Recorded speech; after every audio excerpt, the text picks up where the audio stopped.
Did you know that the first alarm clock was invented by the ancient Greeks? In ancient Greece, punctuality was key.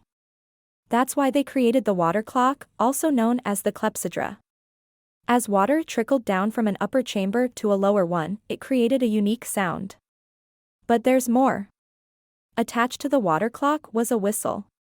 When the water reached a certain level, bam! It whistled, waking people up. So, the next time your alarm goes off, remember the ancient Greeks and their ingenious water clock. Stay tuned for more captivating facts. Don't forget to subscribe.